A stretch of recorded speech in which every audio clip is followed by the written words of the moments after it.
आपको बताने जा रहे हैं तारा लगना क्या होता है।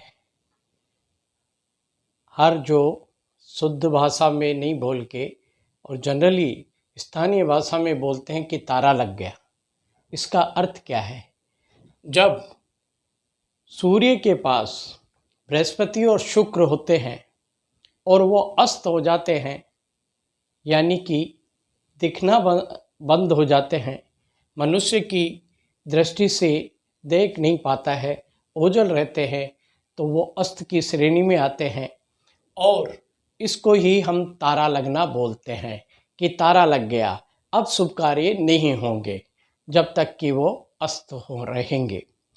तो हम आज की बात कर रहे हैं, शुक्र अस्त होने की बात कर रहे हैं, क्योंकि आज 1 अक्टूबर 2022 से शुक्र अस्त हो गए हैं और 24 नवंबर 2022 को वह उदय होंगे।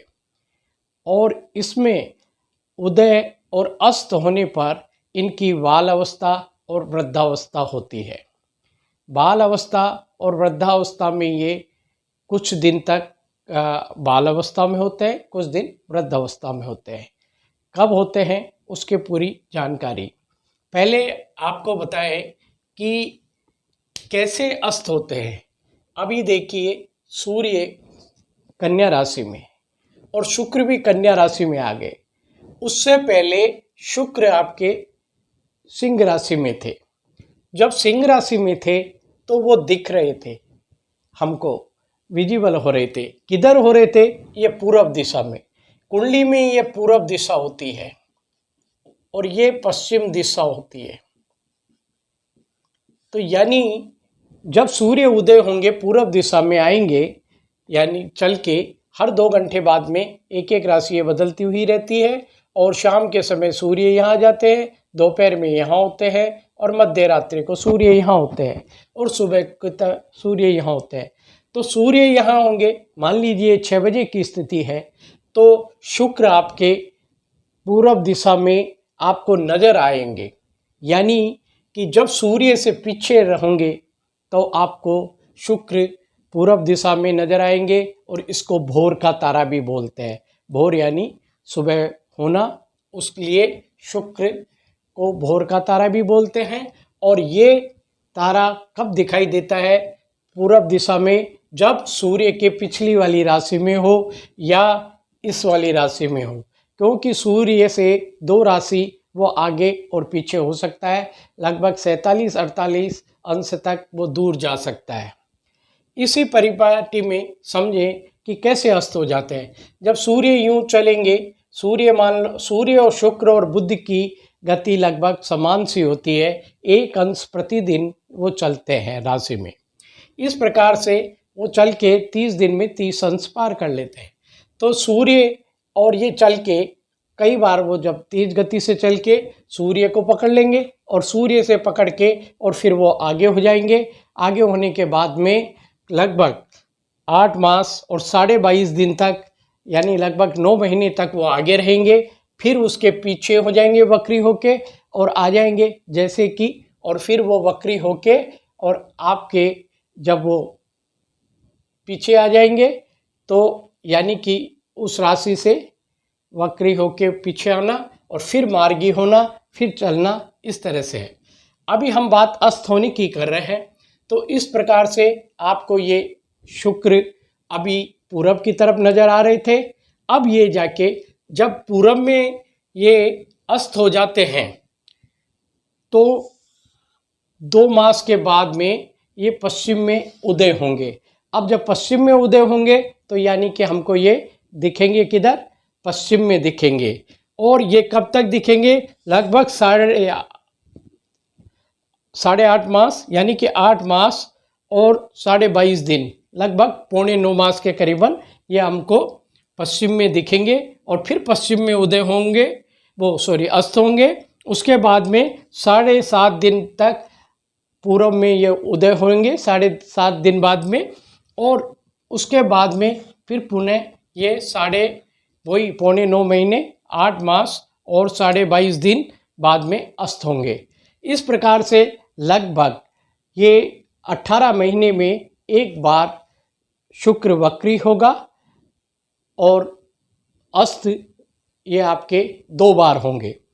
उसको इस तरह से समझे हम। सबसे पहले अब ये शुक्र कन्या राशि में आ गए और कन्या राशि में आने के बाद में इनकी गति लगभग समान होने के कारण से ये 2 महीने का समान पीरियड लग जाता है। जब जब ये चलेंगे आगे पीछे थोड़े से होंगे, फिर धीरे धीरे धीरे आपका शुक्र आगे होगा। अभी ये यहाँ पे है, अभी वर्तमान में स्थिति में बुध भी यहाँ है, तो ये सूर्य शुक्र और बुध एक साथ है अभी। तो ये बुध आपके वक्री है और कल से 2 अक्टूबर से ये मार्गी हो जाएंगे। तो बात कर रहे धीरे धीरे चलते, जब ये 7वीं राशि को लगभग 1 महीने में पार कर लेंगे, फिर 8वीं राशि को, 8वीं राशि में जब ये आ जाएंगे 2 महीने में लगभग, तब यहाँ पे जाके शुक्र उदय हो जाएंगे। और जब शुक्र उदय होंगे तब भी आपके बुध और सूर्य और शुक्र साथ साथ ही होंगे। तो इस प्रकार से 24 नवंबर को जब उदय हो जाएंगे तो उसके बाद में 2 दिसंबर से हम शुद्ध कार्य कर सकते हैं। शुभ कार्य में आपके हैं उपनयन, चूड़ाकरण, वेदारंभ, केशांत, विवाह, वधु प्रवेश। वधु प्रवेश का मतलब है जब शादी होने के बाद में दोबारा, जब शादी के बाद में एक बार होने के बाद में आके फिर अपने पियर जाती है, पियर से वापस आती है, तो उसको वधु प्रवेश बोलते हैं। यात्रा में और गृह निर्माण कार्य और गृह प्रवेश कार्य, ये सारे कार्य अभी जब तक शुक्र अस्त रहेंगे तब तक बंद रहेंगे। तो इस प्रकार से जब वृश्चिक राशि में आपके सूर्य होंगे, शुक्र होंगे, तो उदय हो जाएंगे। उनकी डिस्टेंस यानी कि 10 अंश से ज़्यादा हो जाएगी दूरियां राशि में, तब वो उदय हो जाएंगे। और जब तक उन दोनों ग्रहों की, सूर्य और शुक्र की 10 अंश तक ही रहेगी, तब तक वो अस्त रहेंगे, यानी कि 24 नवंबर तक। फिर उसके बाद में वो हो जाएंगे उदय। तो जब पूरब दिशा में बाल्यावस्था में यानी कि उदय होते हैं, तब 3 दिन तक वो बाल्यावस्था में होते हैं। और यदि वो पश्चिम में जाके उदय होंगे तो वो 10 दिन तक बाल्यावस्था में होंगे। अभी जो जाके शुक्र उदय होंगे वो पश्चिम में होंगे, तो वो बाल्यावस्था में 10 दिन तक रहेंगे।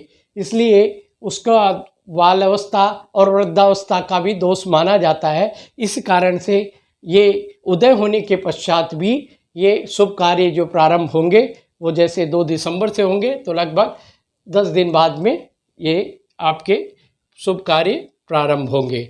इसी प्रकार से यदि पूर्व में अस्त होते हैं तो उससे पहले 15 दिन से पहले ही वृद्धावस्था का उनका पीरियड होता है।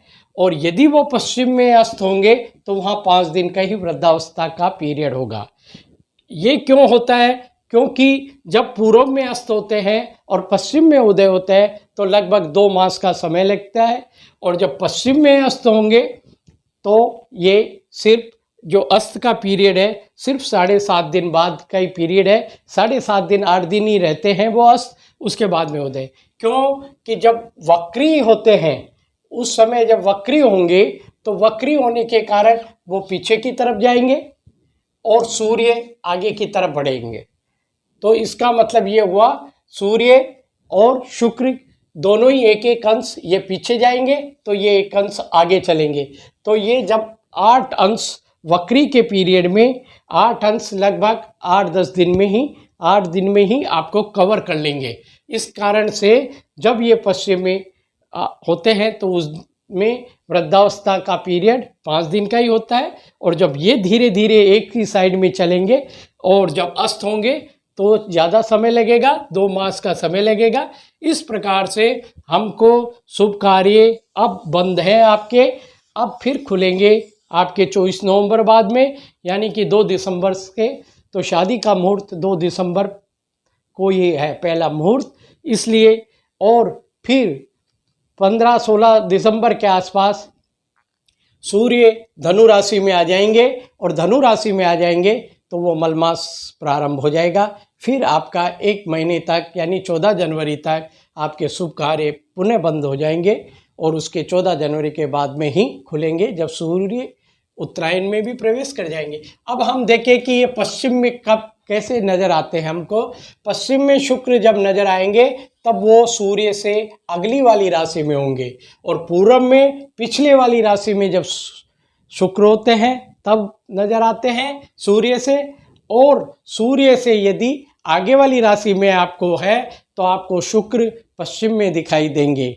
ये क्यों कि सूर्य जब शाम के समय यहाँ आ जाएंगे, उसके बाद में 8 बजे के करीबन ये आपकी वृश्चिक राशि यहाँ पे होगी दिसंबर में, और शुक्र जब यहाँ 9 नंबर की राशि में होंगे तो यहाँ नज़र आएंगे आपको और पश्चिम की तरफ, और सूर्य अस्त हो जाएंगे, वो दिखेंगे नहीं और ये नजर आएंगे। और साथ में शनि देव भी आ रहे हैं पीछे पीछे, तो आपको शुक्र और शनि दोनों नजर आएंगे।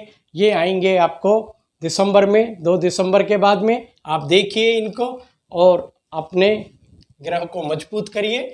इसी प्रकार से बृहस्पति जब अस्त होते हैं तब भी तारा लगना होता है। अभी हमने शुक्र की बात करी। शुक्र में ये फिर आपको बता दें, विवाह, वधु प्रवेश, यात्रा, गृह निर्माण और गृह प्रवेश, चूड़ाकरण, वेदारंभ, उपनयन और केशांत, ये जैसे मुहूर्त अभी नहीं होंगे, इनके लिए वेट करना पड़ेगा। धन्यवाद। मैं मोहनलाल शर्मा, जयपुर चैप्टर चेयरमैन, आपकी सेवा में पुनः उपस्थित होंगे।